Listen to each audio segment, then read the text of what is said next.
जय हिंद बच्चों। Structure of atom में हम लोगों ने बात किया था पिछले लेक्चर में अबाउट क्वांटम नंबर्स। तो क्वांटम संख्याओं के जो थ्योरी थी वो इस हिस्से पर हमने बात कर लिया था। तो क्वांटम नंबर्स में हम लोगों ने पहले बात किया कि ऑर्बिटल्स को आइडेंटिफाई करने के लिए हमें प्रिंसिपल, एजीम्यूथल और मैग्नेटिक क्वांटम नंबर की जरूरत पड़ती है। अगर उस ऑर्बिटल के अंदर इलेक्ट्रॉन भी प्रेजेंट है तो चौथा क्वांटम नंबर भी रिक्वायर्ड होगा, and that is spin quantum number.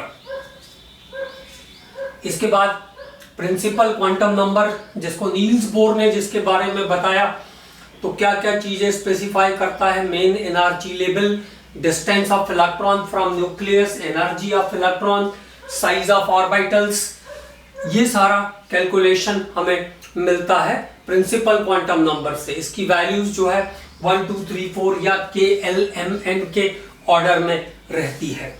और अजीम्यूथल क्वांटम नंबर क्या क्या बताता है, समरफील्ड ने इसको आइडेंटिफाई किया। और अजीम्यूथल क्वांटम नंबर सबसेल्स का इंफॉर्मेशन देती है, मतलब SPDFG टाइप के सबसेल्स जो होते हैं उनके बारे में बताती है। Angular momentum of electron in orbitals को स्पेसिफाई करती है। इसके साथ साथ ओरिएंटेशन, इसके साथ साथ जो है एंगुलर मोमेंटम और शेप ऑफ ऑर्बिटल्स के बारे में बताता है azimuthal quantum number. Shape of orbitals के बारे में बताता है एजीम्यूथल क्वांटम नंबर। इसकी वैल्यूज हम कैसे कैलकुलेट करते हैं, n-l से कैलकुलेट करते हैं। n-l से इसकी वैल्यूज को हम कैलकुलेट करते हैं, ठीक है।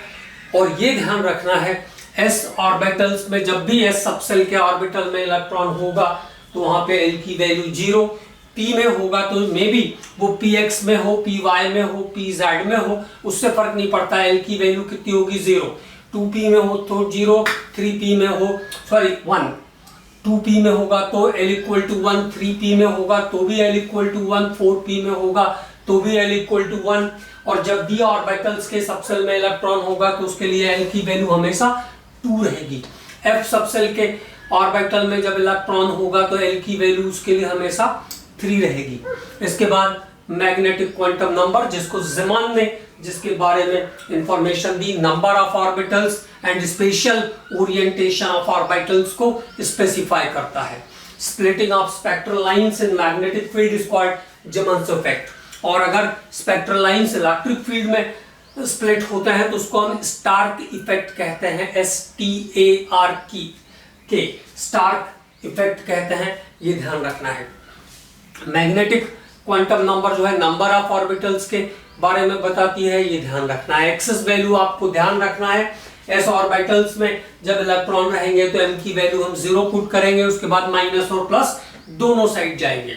तो px के लिए अगर p में है तो 3 वैल्यूज यहाँ पे जरूरत पड़ेगी, तो pz के लिए 0 हो गया, px और py के लिए रिस्पेक्टिवली +1 -1 हम वैल्यू यूज करते हैं। इसी तरह से d में 5 वैल्यू यूज होगी और dz² के लिए ये वैल्यू होगी 0। बाकी dxy और dx² y² के लिए +2 -2 होगी और बाकी दोनों के लिए +1 -1 होगी ये वैल्यूज, क्योंकि कभी जरूरत पड़ सकती है। उसके बाद अब हम बात करेंगे स्पिन क्वांटम नंबर पे, जिसको गॉडस्मिथ और यूलनबेक ने डिस्कवर करके दिया। और स्पिन क्वांटम नंबर्स क्या चीजें बताती है, orientation off spin of electron on its own axis, orientation off spin of electron on its own axis. तो ये काम है स्पिन क्वांटम नंबर का, ठीक है। तो ये चारों क्वांटम नंबर्स के रिवीजन हो गए। अब इन पे प्रॉब्लम्स कैसे आएंगे और उसको हम कैसे सॉल्व करेंगे, क्योंकि ये बहुत इंपॉर्टेंट टॉपिक है तो इस बात पर भी हमको बात करना है। तो चलिए एक एक करके क्या क्या चीजें आ सकती है उन सभी चीजों पर हम बात करते हैं। सबसे पहले हम बात करेंगे calculation of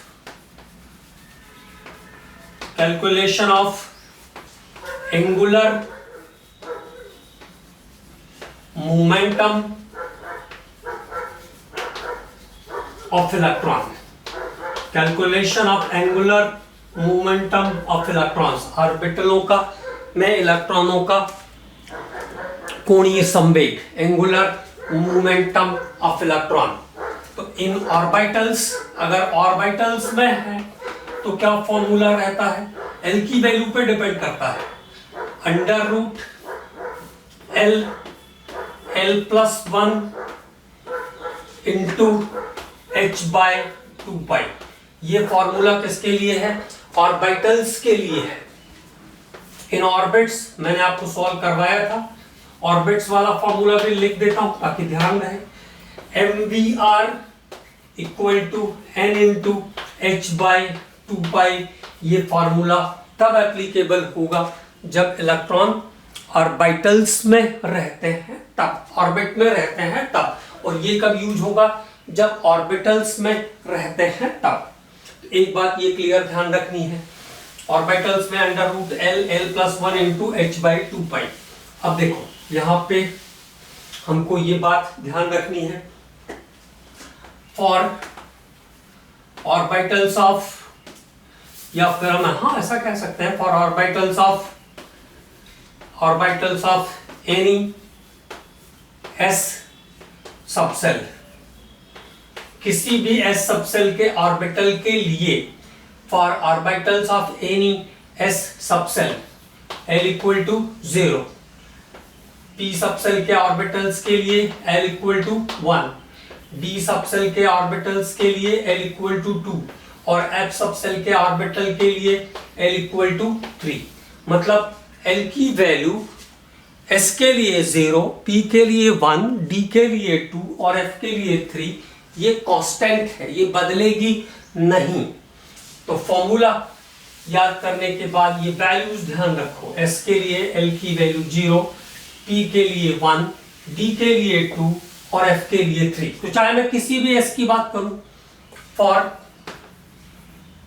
3s subcells, orbital of 3s orbitals भी लिख सकता हूं मैं यहाँ पे, 3s ऑर्बिटल्स के लिए एल की क्या वैल्यू मिलेगी मुझे, ये बात एंगुलर मोमेंटम की क्या वैल्यू मिलेगी। तो 3s हो, 4s हो, 5s हो, उससे कोई फर्क नहीं पड़ेगा, उसके लिए एल की वैल्यू हमेशा कैसी होगी, 0, एल इक्वल टू कितना, 0। तो फॉर्मूला देखिए, mu small I equal to under root L, L plus 1, तो 0 plus 1 into H by 2 pi, ये हमारा फॉर्मूला है। 0 को 1 से प्लस करोगे तो कितना, 1, 1 को 0 से मल्टीप्लाई करोगे तो 0, 0 से किसी भी वैल्यू को मल्टीप्लाई करोगे तो आंसर क्या, 0। तो यहाँ पे एस सबसेल के किसी भी ऑर्बिटल्स के लिए एंगुलर मोमेंटम की वैल्यू कितनी आएगी, 0 आएगी। एंगुलर मोमेंटम की वैल्यू कितनी आएगी, 0 आएगी। तो एस सबसेल के किसी भी ऑर्बिटल के लिए एल की वैल्यू 0, तो एंगुलर मोमेंटम की वैल्यू भी 0। अब बात करते हैं ऑर्बिटल्स ऑफ पी सबसेल। तो एल इक्वल टू कितना होता है इसके लिए, 1, एल इक्वल टू 1। तो म्यू की जो वैल्यू होगी, म्यू आई की जो वैल्यू होगी, अंडर रूट एल कितना हो गया, एल 1, एल प्लस 1, तो 1 प्लस 1 इंटू एच बाय 2 पाई। तो अब वैल्यू निकालो, 1 प्लस 1 कितना, 2, 2 को 1 से मल्टीप्लाई करोगे तो कितना, 2, root 2 into H by 2 pi. Angular momentum की वैल्यू कितनी आ जाएगी, root 2 into H by 2 pi. अब इसी तरीके से बात करते हैं हम डी के लिए, सबका कैलकुलेट कर देता हूं मैं आपके लिए ताकि आपको ज्यादा प्रॉब्लम ना हो। For subshell of D orbitals L equal to कितना होता है, डी के लिए 2 होता है, एल इक्वल टू कितना होता है, 2। तो म्यू आई का वैल्यू कितना आ जाएगा, under root L, L plus 1 into H by 2 pi. 2 को 1 से जोड़ दो कितना हो गया, 3, 3 को 2 से मल्टीप्लाई कर दो कितना हो गया, 6, root 6 into H by 2 pi is the answer. Root 6 into H by 2 pi is the answer. Okay, तो ये तरीका है ऑर्बिटल्स के अंदर एंगुलर मोमेंटम निकालने का। अब d ऑर्बिटल्स के बाद हम लोग बात कर लेते हैं f ऑर्बिटल्स के बारे में। ऑर्बिटल्स ऑफ f सबसेल, जिसके लिए L की वैल्यू कितनी होगी 3। तो म्यू का formula under root L 3 under root L plus 1 into h by 2 pi. अब 3 प्लस 1 कितना 4 इंटू 3 कितना 12, तो root 12 into h by 2 pi is the answer. Root 12 into h by 2 pi is the answer for this question. तो ये हो गया पहला format हमारा क्वेश्चन का। ऑर्बिटल्स के अंदर इलेक्ट्रॉन का एंगुलर मोमेंटम निकालना पूछ सकते हैं। अब बात करते हैं दूसरे फॉर्मेट पे, दूसरे फॉर्मूले पे बात करते हैं, क्योंकि ये सब खो ना जाए इसलिए मैं एक साथ इनको सिस्टमेटिकली आपको बता दे रहा हूं। तो पहले बात किया हमने angular momentum of electron in orbitals. अब दूसरा फॉर्मेट हमारा नंबर ऑफ L से जो जुड़ा हुआ है, पहले नंबर ऑफ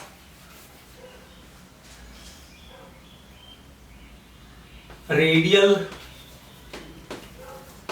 और spherical nodes, number of spherical और रेडियल नोड्स, इसको निकालने का फॉर्मूला होता है n minus l minus 1, n minus l minus 1, मतलब principal minus azimuthal minus 1, principal minus azimuthal minus 1, n minus l minus 1।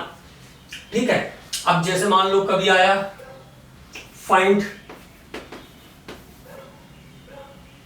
Spherical और radial nodes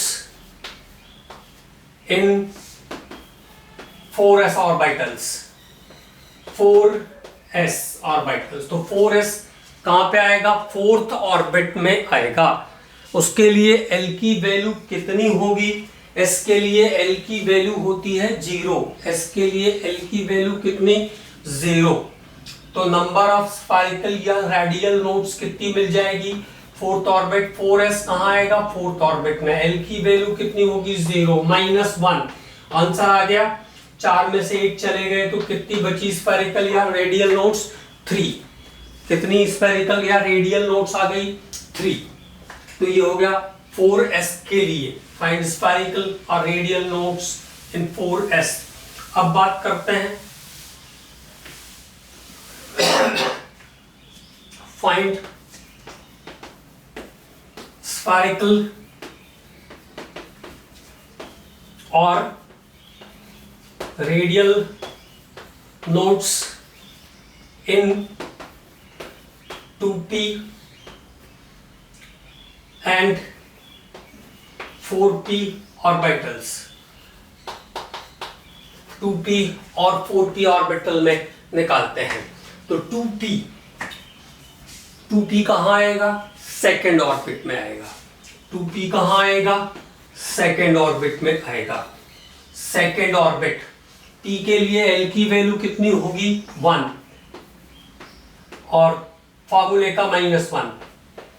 तो 2 में से 2 चले गए तो कितनी बची 0, 2 में से 2 चले गए तो स्फेरिकल या रेडियल नोड्स 2p में कितनी आ गई 0। अब मान लो 4p है, चलो सॉल्व करते हैं। 4p कहां आएगा, फोर्थ ऑर्बिट में। L की वैल्यू p के लिए ऑलवेज 1, -1 फ्रॉम द फॉर्मूला। 2, 4 में से 2 माइनस हो गया, आंसर कितना आ गया 2। तो हियर इज 2 स्फेरिकल और रेडियल नोड्स, 2 स्फेरिकल और रेडियल नोड्स इन 4p, मतलब 3p होता तो वहां पे 1 आ जाती है ना। तो ये स्फेरिकल या रेडियल नोड्स निकालने का एक फॉर्मेट हो गया।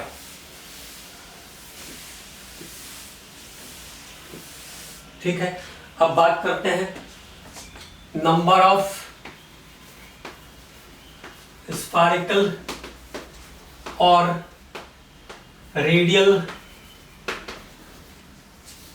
Nodes in 3D and 4d orbitals, 3d और 4d ऑर्बिटल्स। तो d ऑर्बिटल्स के लिए l की वैल्यू कितनी 2, l की वैल्यू कितनी 2। 3d कहाँ आएगा थर्ड ऑर्बिट में, 3d कहाँ आएगा थर्ड ऑर्बिट में आएगा।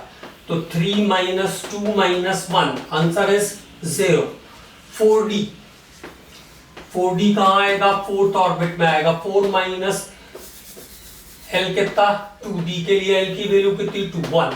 कितनी रेडियल नोट्स आपको यहाँ पे मिल जाएगी, स्पाइरल नोट्स कितने मिल जाएंगे 1 मिल जाएंगे। किसमें 4d में, 4d में 5d होगा तो कितनी आ जाएगी 2 आ जाएगी 5d में। ओके, एक ये सॉल्यूशन ध्यान रखना है। f के लिए निकाल लेंगे, l की वैल्यू f के लिए 3 होती है, ये ध्यान रखेंगे।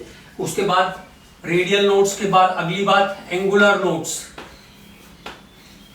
एंगुलर नोट्स इक्वल टू होता है l, किसके बराबर होता है l के बराबर। It means what, equal to azimuthal quantum number, azimuthal quantum number के बराबर ही होता है। तो s में एंगुलर नोट कितने मिलेंगे, इसके लिए l की वैल्यू 0। तो angular notes in s orbitals कितने 0। p ऑर्बिटल्स कितने, l की वैल्यू p के लिए 1। For d orbitals l equal to 2। For f orbitals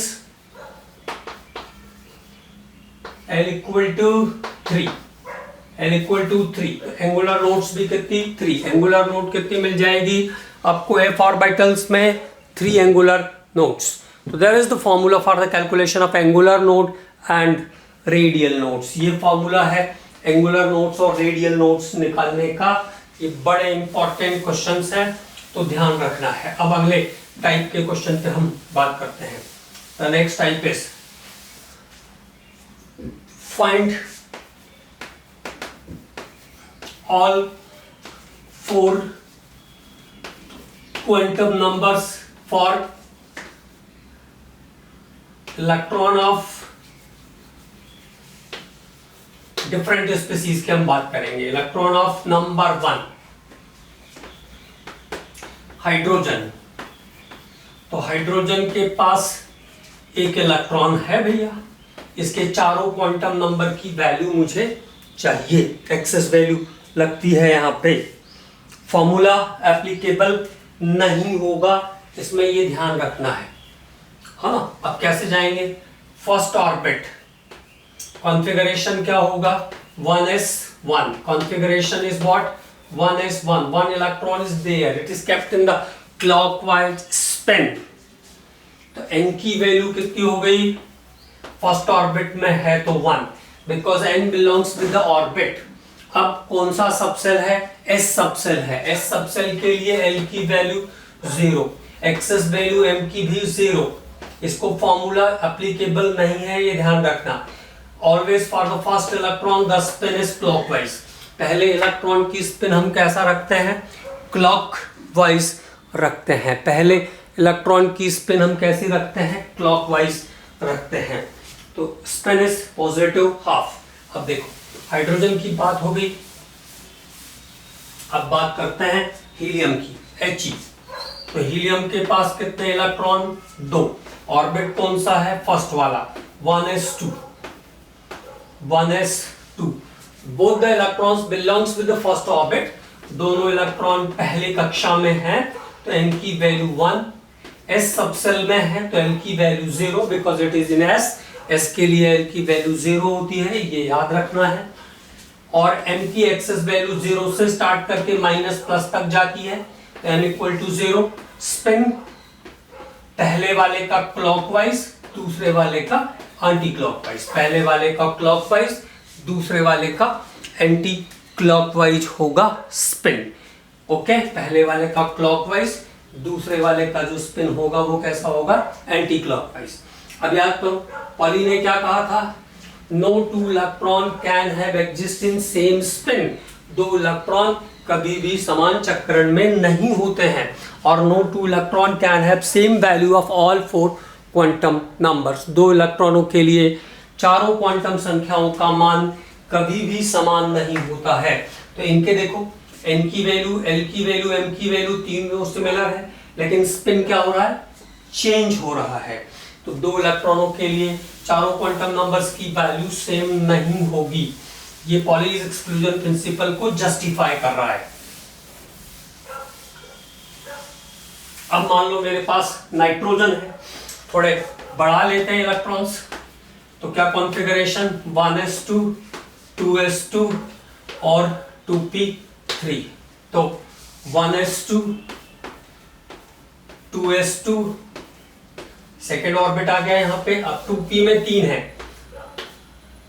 2px1 2py1 और 2pz1, तीनों में एक एक इलेक्ट्रॉन जाएगा।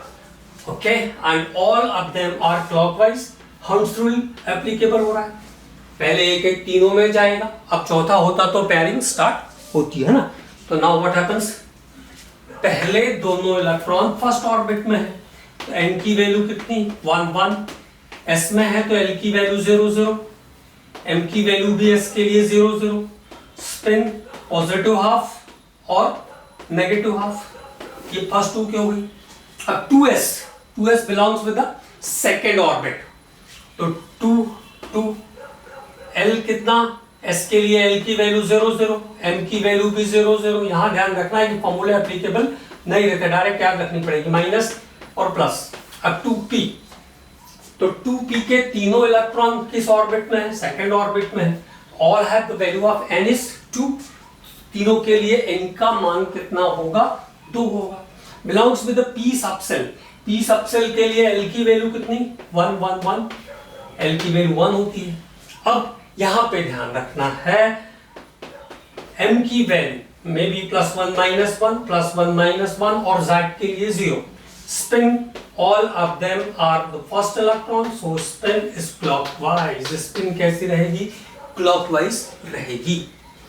तो it is the calculation of the quantum numbers. अब इसी तरीके से आपको वैल्यू थोड़ी सी ध्यान रखनी है, लेकिन आपको सारे प्रॉब्लम्स इस टाइप के जब आएंगे तो आप बना लोगे। अब बात करते हैं अगले टाइप के क्वेश्चन पर। Find all 4 quantum numbers for valence shell electrons, valence shell electrons of sodium, potassium and rubidium. Sodium, potassium और रुबिडियम के संयोजकता कोष में उपस्थित इलेक्ट्रॉन की चारों क्वांटम संख्याएं चाहिए। तो what is meaning of balance shell, the last electron belongs to the outermost orbit। देखो सोडियम, बैलेंस शेल का कॉन्फ़िगरेशन क्या हो जाएगा 3s1, पोटाशियम 4s1, नीचे जाएंगे तो एक एक बढ़ता जाएगा, रुबिडियम 5s1। ये इनका बैलेंस शेल का कॉन्फ़िगरेशन है। 11 19 और 27 इज द एटॉमिक नंबर। तो belongs to the third orbit, तो n इक्वल टू कितना 3, s सबसेल तो l equal to 0, m equal to 0, spin is positive half, spin is positive half because only one electron is there. Okay, potassium n equal to 4, l equal to 0, s subshell में है, m की value भी 0 और spin कैसा positive half. Rubidium n की value बढ़ जाएगी बस 5, l equal to 0, m equal to 0, s equal to positive half. So there is the value of different quantum numbers for valence shell electron of sodium, potassium and rubidium। तो ये संयोजकता कोष में इलेक्ट्रॉनों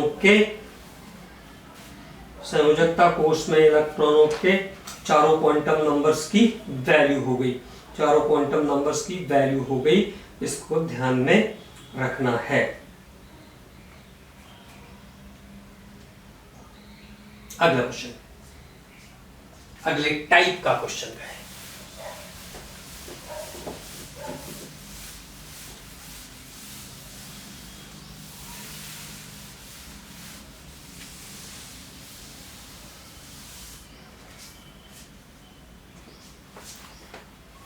if n equal to 2, मतलब second orbit की बात कर रहे हैं, n equal to 2, l equal to 1, l की वैल्यू है 1, l की वैल्यू 1 मतलब p की बात कर रहे हैं, l इक्वल टू 1 मतलब p की बात कर रहे हैं, m इक्वल टू 0, m की वैल्यू 0, मतलब अब p के तीनों ऑर्बिटल्स में से एक स्पेसिफिक कोई होगा जिसके लिए m की वैल्यू क्या होगी, 0 होगी, जिसके लिए m की वैल्यू 0 होगी।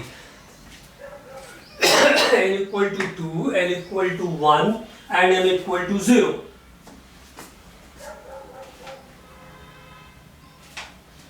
How many electrons? How many electrons are accommodated?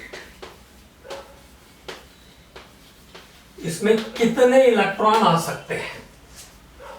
Option है 6, 4, 10 और 2। तो देखो n की वैल्यू कितनी, 2। अगर सेकंड ऑर्बिट की बात करते हैं तो 6 और 2 8 आ जाते कुल, इसमें 2, p में 6।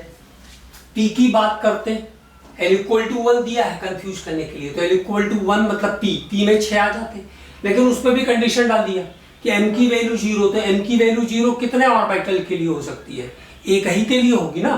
तो जब एक ही ऑर्बिटल है तो उसमें मैक्सिमम इलेक्ट्रॉन कितने जा सकते हैं, 2। One orbital can have maximum 2 electron, एक ऑर्बिटल में अधिकतम 2 इलेक्ट्रॉन आ सकते हैं, एक ऑर्बिटल में अधिकतम 2 इलेक्ट्रॉन आ सकते हैं, ठीक है। तो ये ध्यान रखना है।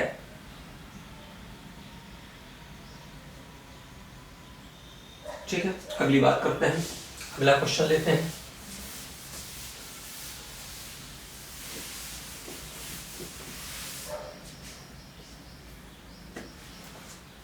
m equal to -2, m equal to -2 is not possible. m equal to -2 किसके लिए पॉसिबल नहीं होगा, किसके लिए पॉसिबल नहीं होगा, m इक्वल टू -2 किसके लिए पॉसिबल नहीं होगा। First for d orbitals, f orbitals,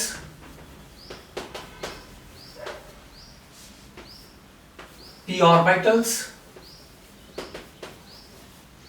और d g ऑर्बिटल्स। तो m इक्वल टू कितना, -2। p के लिए m की मैक्सिमम वैल्यू कितनी होती है, s के लिए m की वैल्यू 0, s के लिए m की वैल्यू 0 और p के लिए m की वैल्यू मैक्सिमम कितनी होती है, -1 2 + 1। p के लिए m की वैल्यू कितनी होती है, -1 2 + 1। तो m equal to -2 is not permissible for p orbitals, it is not permissible for p orbitals. p orbitals के लिए इस वैल्यू की पॉसिबिलिटी नहीं है। तो अब बात करते हैं अगले क्वेश्चन के बारे में, अगला टाइप की और कैसे क्वेश्चन इस यूनिट से, इस टॉपिक से हमें मिल सकते हैं। तो अगला देखो, next question, if the value of n+l, मतलब प्रिंसिपल और azimuthal quantum number, value of n+l equal to 4। n+l की टोटल वैल्यू कितनी है, 4 है। Find number of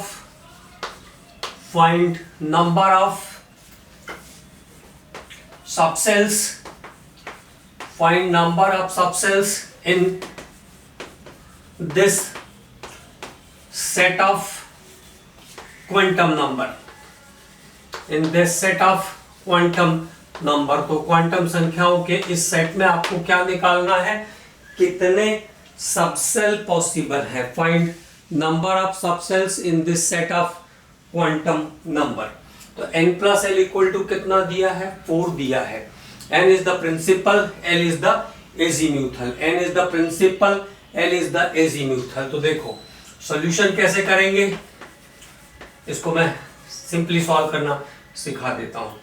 n plus L equal to 4, मतलब ये हुआ अगर फोर्थ ऑर्बिट है तो उसमें s ऑर्बिटल होगा ना प्रेजेंट, तो n की वैल्यू फोर्थ ऑर्बिट के लिए 4, s ऑर्बिटल्स के लिए l की value, s orbital s subshell के ऑर्बिटल्स के लिए l की value 0।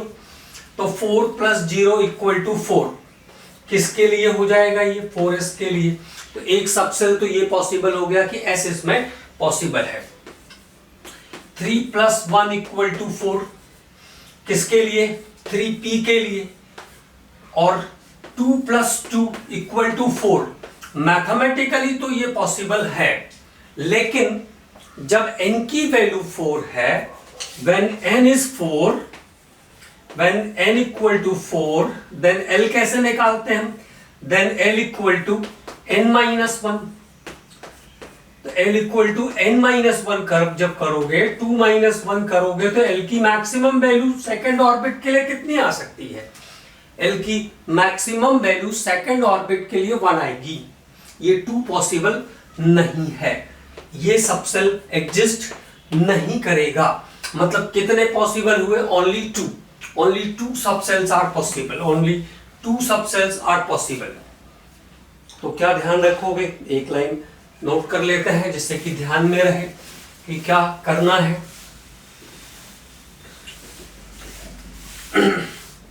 When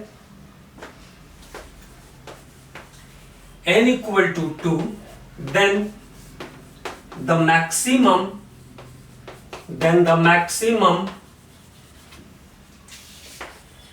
possible value of L equal to 1। Okay, तो एक मैक्सिमम पॉसिबल वैल्यू जो होगी L की, वो कितनी होगी, 1 होगी। Maximum possible value of L is 1। It is not possible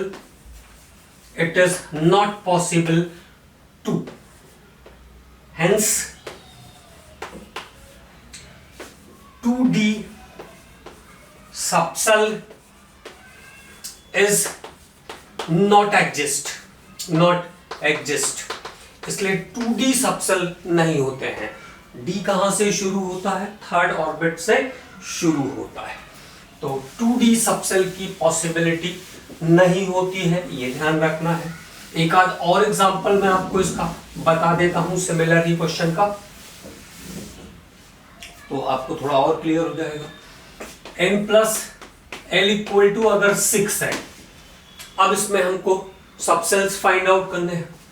find possible subcells in the set of quantum। Find possible subcells in this set of quantum number। Quantum संख्याओं के इस सेट में कितने उपकोष निकल सकते हैं। तो चलो सॉल्व करते हैं। n plus L equal to 6, अगर 6th ऑर्बिट है तो वहां पे s ऑर्बिटल होगा ना, 6s। l की वैल्यू s के लिए कितनी, 0 फॉर 6s, तो एक तो ये पॉसिबल हो गया। 5 प्लस 1 इक्वल टू 6, किसके लिए, 5 प्लस 1, तो 5th 5p के लिए जो n और l की वैल्यू होगी वो 6 होगी, उसका sum up. 4 plus 2 equal to 6, fourth orbit में n की वैल्यू 2 पॉसिबल है, n की वैल्यू 2 पॉसिबल है, ये किसके लिए हो जाएगा, 4d के लिए हो जाएगा। इसके बाद 3 plus 3 equal to 6 mathematically possible है, लेकिन ये क्वांटम में पॉसिबल नहीं है। 3f do not exist, 3f orbitals, 3f subshell exist नहीं करता है, ये ध्यान रखना है। 3f सबसेल एग्जिस्ट नहीं करता है, ये बात हमको ध्यान में रखना है। तो ये एक इंपॉर्टेंट टाइप है, थोड़ा टिपिकल भी है ये वाला। कई बार हमको यही नहीं लगता कि कैसे अरेंज करेंगे, तो ये इसका तरीका है, आराम से आप इसको अरेंज कर सकते हैं। अब बात करते हैं अगले क्वेश्चन पर। नेक्स्ट टाइप के क्वेश्चन पर बात करते हैं कि और कैसे कैसे क्वेश्चंस आ सकते हैं क्वांटम नंबर पे बेस, हम उस टॉपिक पर बात कर रहे हैं। विच वन इज इम्पॉसिबल और नॉट परमिसिबल भी बोलते हैं इसको। Which one of the following set of quantum number is not possible। Quantum संख्याओं का कौन सा क्रम सही नहीं है या संभव नहीं है। Which one of the set of the quantum number is not possible? n की वैल्यू, n की वैल्यू, l की वैल्यू, m की वैल्यू और स्पिन। पहला ऑप्शन है मेरे पास, दैट इज 3 2 -2 प्लस ऑफ 3। अगर n 3 है तो l की वैल्यू 2 हो सकती है, l की वैल्यू 2 हो सकती है क्योंकि l की वैल्यू हम कैसे निकालते हैं, n-1 से निकालते हैं। m की वैल्यू -2 से +2 तक जा सकती है, मतलब पहला ऑप्शन पॉसिबल है। Option two is 4 0 0 plus of n equal to 4 है। अगर 4s में कोई इलेक्ट्रॉन प्रेजेंट है तो उसके लिए l की वैल्यू 0 और m की वैल्यू 0 होगी, मतलब this set is also permissible. ये सेल भी, ये भी पॉसिबल है। 3 2 -3 प्लस ऑफ, तो C वाला जो ऑप्शन है वही करेक्ट ऑप्शन है, वो पॉसिबल नहीं है, वो पॉसिबल नहीं है। 5 3 0 प्लस ऑफ, तो F के ऑर्बिटल्स के जो इलेक्ट्रॉन होंगे वहां पे कहीं ना कहीं किसी ऑर्बिटल के लिए m की वैल्यू 0 हो सकती है। ठीक है, तो आंसर क्या हो जाएगा? Third one is the answer, C is the answer for this question. when l is 2, when l equal to 2, it means it is d orbitals. अगर l की वैल्यू 2 है तो l की वैल्यू 2 है तो उसका मतलब है वो d ऑर्बिटल्स की बात हम कर रहे हैं। वेयर m की वैल्यू कितनी होती है पॉसिबल? +2 -2 तक हो सकती है, +2 -2 तक हो सकती है, वो कभी भी -3 पे नहीं जा सकती है, कभी भी -3 पे नहीं जा सकती है। तो ये एक बड़ा इंपॉर्टेंट क्वेश्चन फिर से ध्यान रखना है।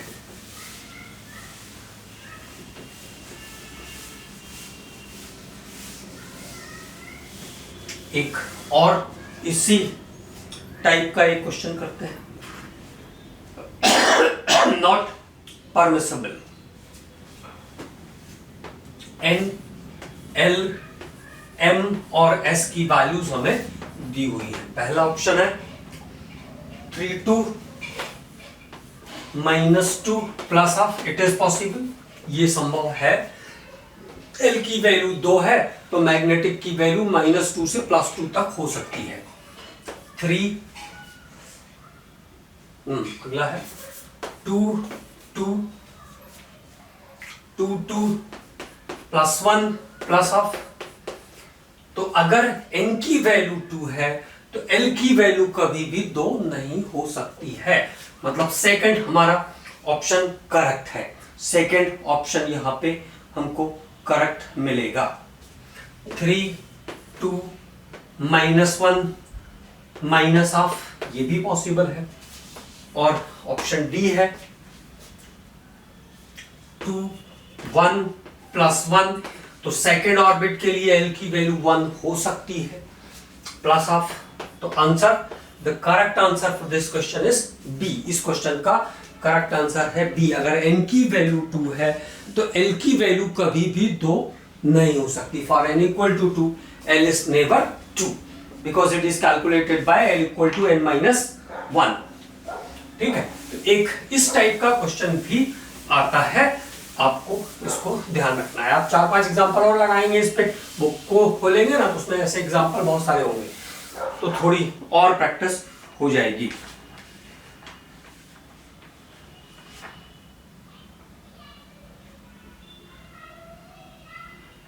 थोड़ी और प्रैक्टिस इसकी आपकी हो जाएगी, कुछ क्वेश्चंस और लगाना है। अब बात करते हैं अगले टाइप के क्वेश्चन पर। नेक्स्ट टाइप, अगला जो हमारा टाइप है वो उसकी बात करते हैं।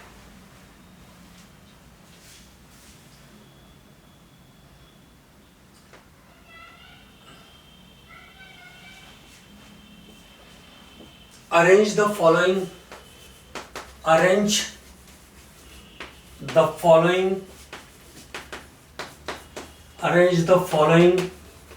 according to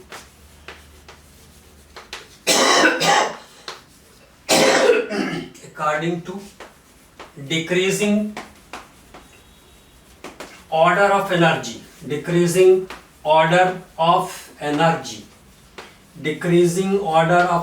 मतलब हायर एनर्जी से कहाँ जाना है, लोअर एनर्जी की ओर जाना है। हायर एनर्जी से कहाँ जाना है, लोअर एनर्जी की ओर जाना है।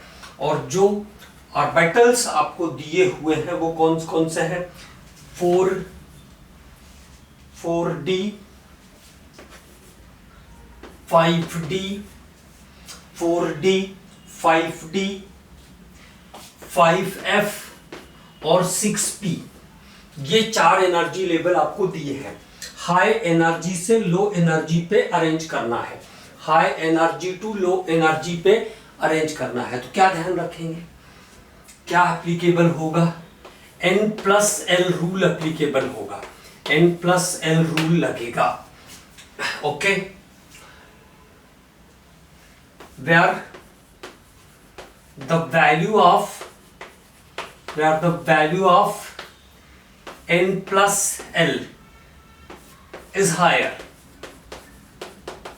जहां पे N+L को जोड़ने के बाद बड़ी वैल्यू मिलेगी, जहां पे N+L को जोड़ने के बाद बड़ी वैल्यू मिलेगी, where the value of N+L is higher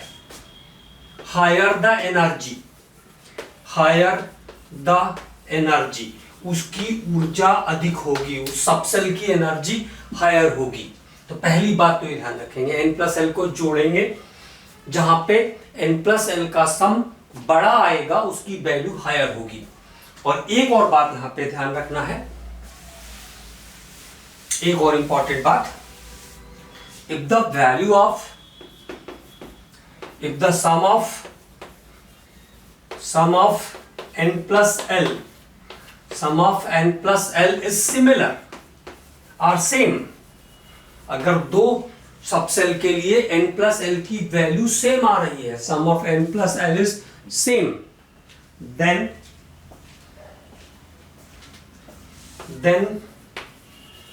where n is higher, जहां पे प्रिंसिपल क्वांटम नंबर की वैल्यू हायर होगी, where n is higher the energy, जहां पे n बड़ा होगा वहां पे एनर्जी ज्यादा होगी, जहां पे n बड़ा होगा वहां पर एनर्जी ज्यादा होगी। तो ये कॉन्सेप्ट ध्यान रखेंगे, बड़ा इंपॉर्टेंट है, कई बार क्वेश्चन आ चुका है इसमें।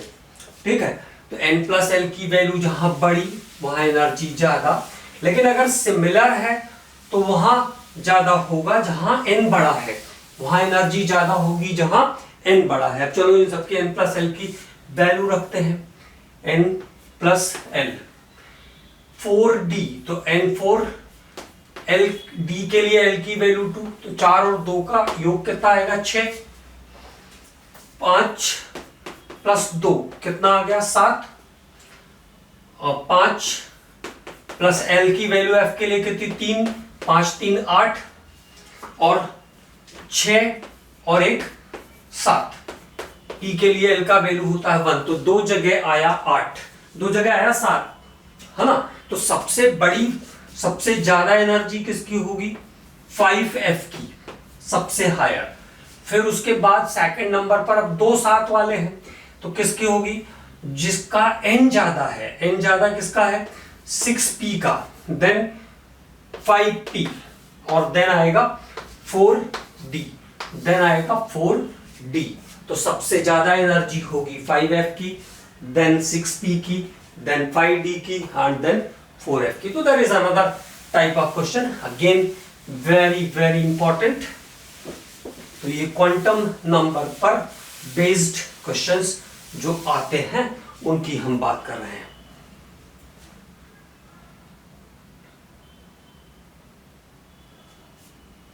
अगला क्वेश्चन है the shape of orbitals, the shape of orbitals, उस ऑर्बिटल का शेप क्या होगा, the shape of orbitals with value n equal to 2, जहां पे n की l की वैल्यू 2 है, l equal to 2 and m equal to 0। तो m से शेप से कोई लेना देना नहीं है, shape is related with azimuthal quantum number. तो l इक्वल टू कितना है 2, l इक्वल टू 2 किसके लिए होता है, d के लिए। तो answer is what, double dumbbell.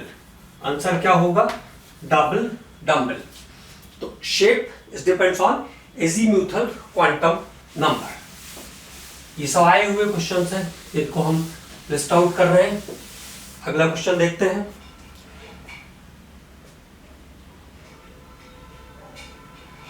For principal quantum number, for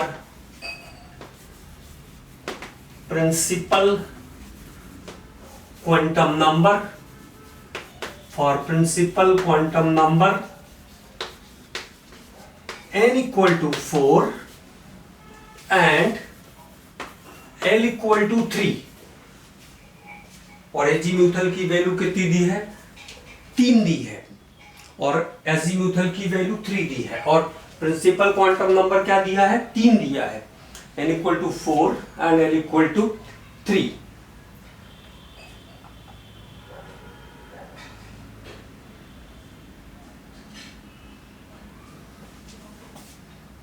n equal to 4, एक बार थोड़ा सा और देखते हैं। प्रिंसिपल क्वांटम नंबर का वैल्यू दिया है n equal to 4, the number of orbitals, the number of orbitals, the number of orbitals, number of orbitals having l equal to 3। ये क्वेश्चन है इसका कि n की वैल्यू 4 है, अब उसके बाद एजीम्यूथल क्वांटम नंबर की वैल्यू जो है 3 है, उसमें कितने ऑर्बिटल होंगे। तो when l equal to 3 it means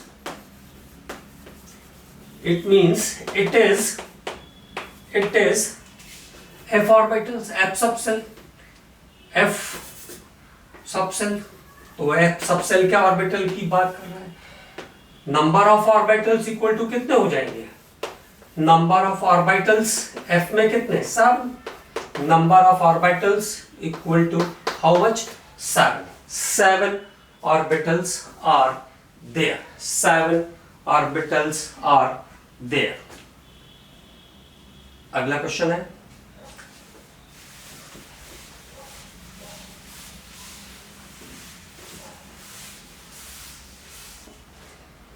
the azimuthal quantum number, azimuthal quantum number, azimuthal quantum number defines number 1 E by m ratio of electron, E by m ratio of electron। Question देखिए कैसे कैसे पूछते हैं, E by m ratio of electron, option B is there, angular momentum of electron in orbitals,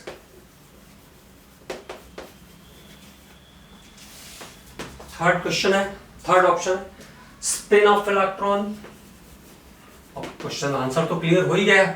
spin of electron. और fourth option है all of the above, all of this. तो principal quantum number azimuthal है ना, azimuthal quantum number is related with number of subshells, subshell बताता है, subshell के साथ साथ शेप ऑफ ऑर्बिटल्स बताता है, शेप ऑफ ऑर्बिटल्स के साथ साथ angular momentum of electron in orbitals, orbitals में इलेक्ट्रॉन का एंगुलर मोमेंटम भी बताता है। m का स्टैंडिंग किससे होता है? जो मैग्नेटिक क्वांटम नंबर होती है वो क्या क्या बताती है? अगला क्वेश्चन है मेरे पास, magnetic quantum number, the effective volume of orbital, the shape of orbital, the splitting of the spatial orientation of orbitals, spatial orientation of orbitals को बताता है मैग्नेटिक क्वांटम नंबर। तो ये कुछ क्वेश्चंस जो प्रीवियस ईयर में आए हुए थे उसको हमने सॉल्व किए। अब इसके बाद हम लोग बात करेंगे अगले लेक्चर में प्लैंक्स क्वांटम थ्योरी और उसके आगे के हिस्से पर। तो मैक्सवेल, प्लैंक, अब ये जो टॉपिक्स हैं इन पे बात करेंगे अगले लेक्चर में।